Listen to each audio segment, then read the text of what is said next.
ডাক্তারদের ডাক্তার বলা হয়, কিন্তু নার্সকে কেন খালা ডাকা হবে? নার্সদের খালা ডাকা উচিত নয়, কারণ এটি তাদের পেশাগত মর্যাদার পরিপন্থী এবং ভুল সম্বোধন। তাদের খালা ডাকা মূলত হাসপাতালের আয়া বা পরিচ্ছন্নতা কর্মীদের সাথে গুলিয়ে ফেলা, যা তাদের সেবামূলক কাজের প্রতি অসম্মান। এ নিয়ে আরও বিস্তারিত থাকছে ডেস্ক রিপোর্টে। ডক্টরদেরকে ডক্টর ডাকা হয়, কিন্তু আমাদের কেন খালা ডাকা হবে বলেন? আমরা কি খালা? ডাক্তারদের ডাক্তার বলা হয়, কিন্তু নার্সকে কেন খালা ডাকা হবে?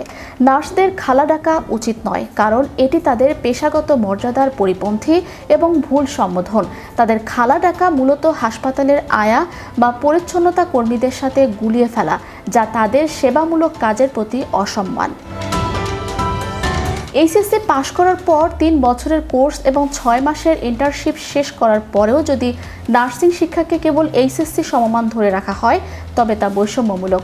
3 বছর 6 মাস কষ্ট করে শেখা একজন নার্সের দক্ষতা আর 6 মাসের শর্ট কোর্স করা কারো দক্ষতা কখনোই এক হতে পারে না। এই মেধা ও পরিশ্রমের সঠিক মূল্যায়ন করে নার্সিং শিক্ষাকে উচ্চতর ডিগ্রি সমমান দেওয়া প্রয়োজন। নার্সিং পেশায় পদোন্নতির সুযোগ খুব কম। দীর্ঘদিন কাজ করার পরও পদে কোনো পরিবর্তন আসে না, যা কাজের উৎসাহ কমিয়ে দেয়। নার্সদের দাবি তাদের জন্য বিশেষ বিসিএস বা সমমানের সুযোগ চালু করা হোক।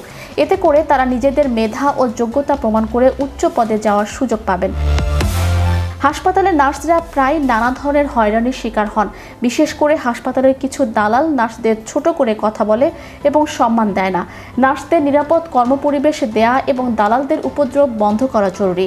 অনেকে মনে করেন নার্সিং শুধু মেয়েদের কাজ, কিন্তু পুরুষ মেডিসিন ওয়ার্ড বা জরুরি বিভাগে পুরুষ নার্সদের উপস্থিতিও বেশ জরুরি।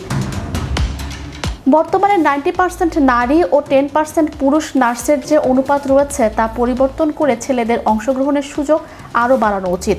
নার্সদের কাছে মূল বিষয় শুধুই বেতন নয়, বরং রোগীর সেবা করে যে আত্মতৃপ্তি পাওয়া যায় সেটাই আসল। দীর্ঘদিন চিকিৎসা নেওয়ার পর কোনো রোগী যখন সুস্থ হয়ে বাড়ি ফেরার সময় মাথায় হাত বুলিয়ে দোয়া করেন বা মা বলে ডাকেন, সেই শান্তি অন্য কোনো পেশায় সহজে পাওয়া যায় না। স্বাস্থ্যসেবা উন্নত করতে হলে নার্সদের জীবনযাত্রার মান ও মর্যাদা বাড়াতে হবে। সরকার ও সমাজের উচিত তাদের সঠিক সম্মান দেয়া, পদোন্নতির সুযোগ করে দেয়া এবং কাজের উপযুক্ত পরিবেশ তৈরি করে দেয়া।